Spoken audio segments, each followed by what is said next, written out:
annonce. À Jérusalem, des chefs juifs vont attacher ainsi le propriétaire de cette ceinture. Ils vont le livrer à ceux qui ne sont pas juifs.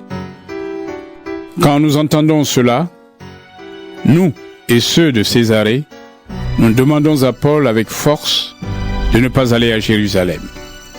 Mais il répond: Qu'est-ce que vous avez à pleurer et à me fendre le cœur? Moi, pour le nom du Seigneur Jésus, je suis prêt à me laisser attacher et à mourir à Jérusalem. Nous ne pouvons pas le persuader. Alors, nous n'insistons pas. Nous disons: Que le Seigneur Jésus fasse ce qu'il a décidé. Après quelques jours, nous nous préparons et partons pour Jérusalem. Des disciples de la ville de Césarée nous accompagnent. Ils nous conduisent chez un certain Mnason de l'île de Chypre, qui est disciple depuis longtemps. C'est chez lui que nous allons passer la nuit. Quand nous arrivons à Jérusalem, les frères nous reçoivent avec joie. Le jour suivant, Paul vient avec nous chez Jacques. Là, tous les anciens de l'Église sont réunis. Paul les salue, puis il raconte en détail tout ce que Dieu a fait chez les non-juifs en se servant de lui. Quand les anciens entendent cela, ils chantent la gloire de Dieu et ils disent à Paul: Frère, tu vois, des milliers de Juifs sont devenus croyants et tous suivent fidèlement la loi. Voici ce qu'on leur raconte sur toi. Tu apprends à tous les Juifs qui vivent au milieu d'autres peuples à abandonner la loi de Moïse. Tu leur dis de ne pas circoncire les enfants et de ne pas suivre les coutumes juives. Qu'est-ce qu'il faut faire? En effet, ils vont sûrement apprendre que tu es ici. Fais donc ce que nous allons te dire. Nous avons ici 4 hommes qui ont fait un vœu. Emmène-les. Fais avec eux la cérémonie de purification et paie leurs dépenses. Alors, ils pourront se faire raser la tête et tout le monde va le savoir. Les choses qu'on raconte sur toi sont fausses. Mais on verra que toi aussi tu obéis à la loi. Nous avons écrit à ceux qui ne sont pas juifs et qui sont devenus croyants. Nous leur avons dit ce que nous avons décidé.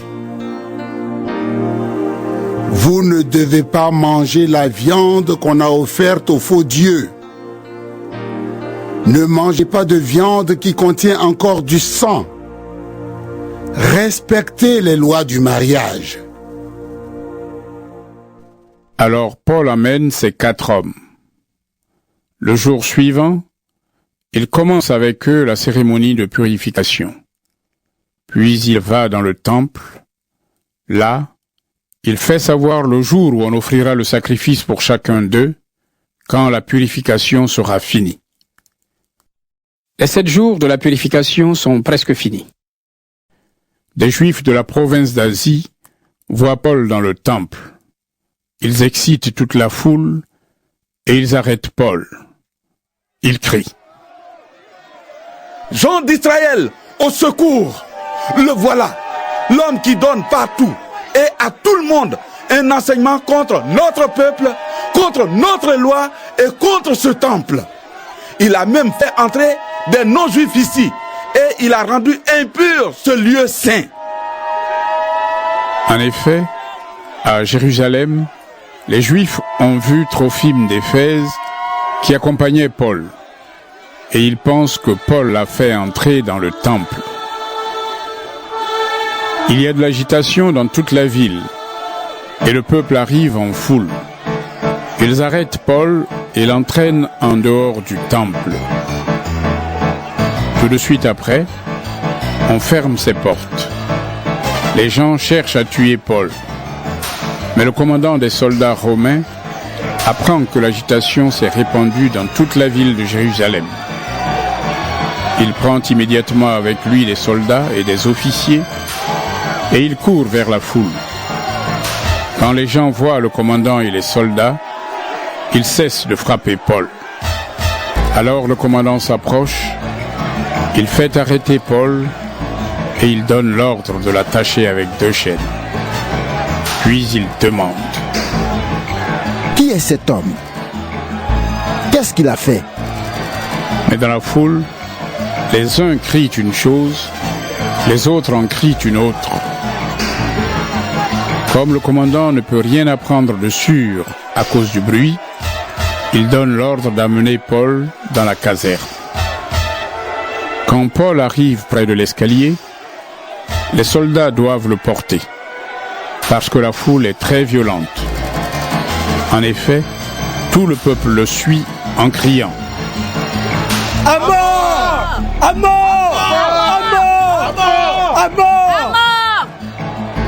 Au moment où on va faire entrer Paul dans la caserne, il dit au commandant: Est-ce que je peux dire un mot? Le commandant répond: Tu sais le grec.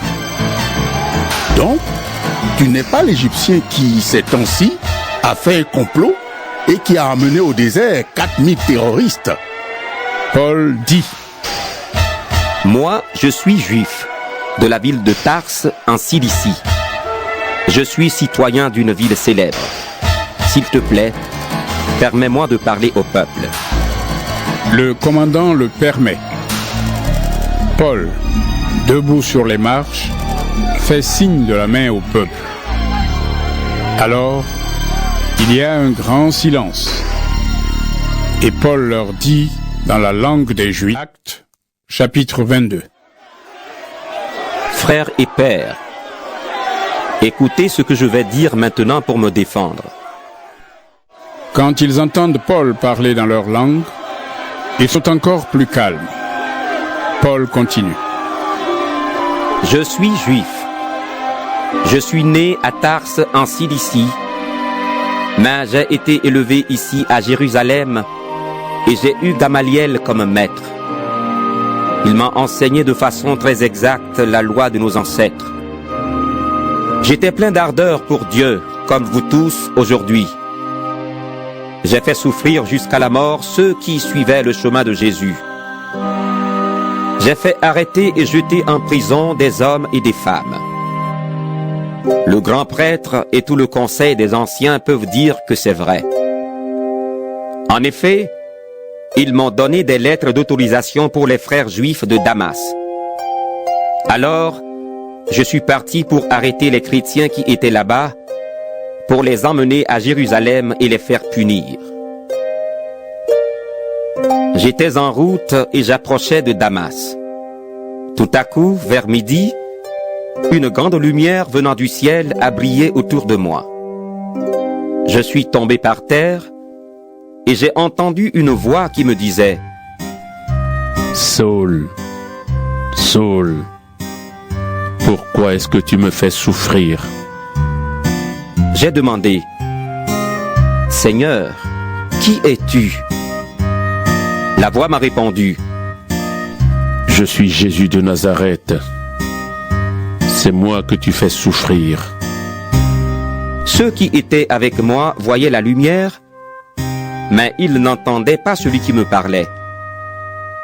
J'ai demandé: Seigneur, qu'est-ce que je dois faire?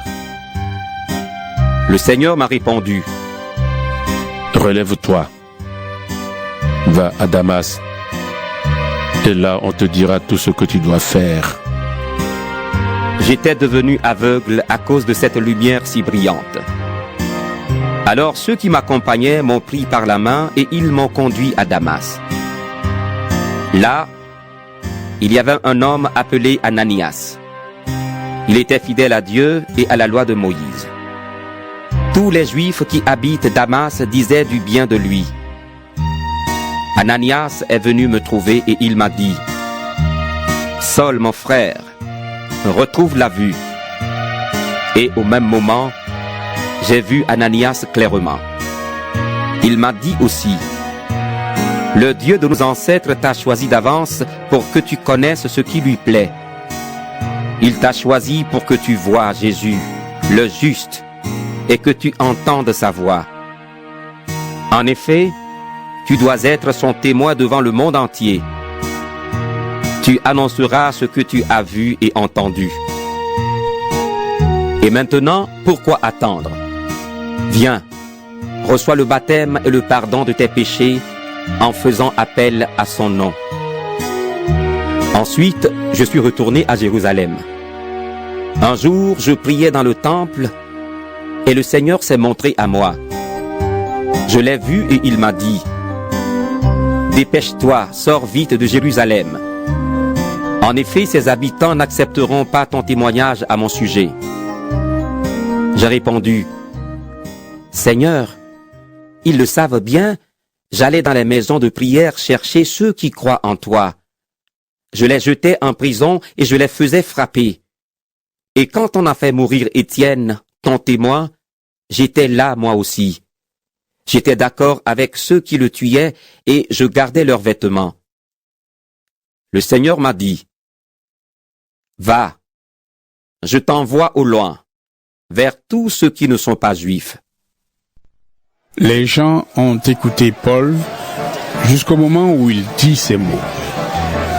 Mais maintenant, ils se mettent à crier. Supprimez cet homme! À mort! Il ne mérite pas de vivre! Ils poussent des cris, ils jettent leurs vêtements en l'air et font voler la poussière. Alors, le commandant des soldats romains donne cet ordre.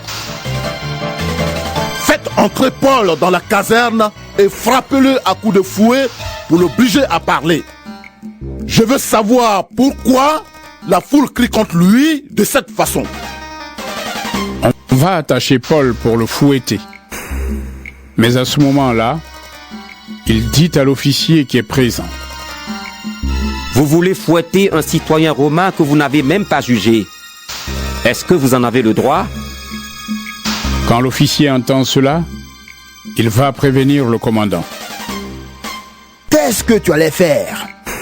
Cet homme est citoyen romain. Alors le commandant vient trouver Paul et lui demande. Dis-moi, est-ce que tu es citoyen romain? Paul répond. Oui. Le commandant lui dit.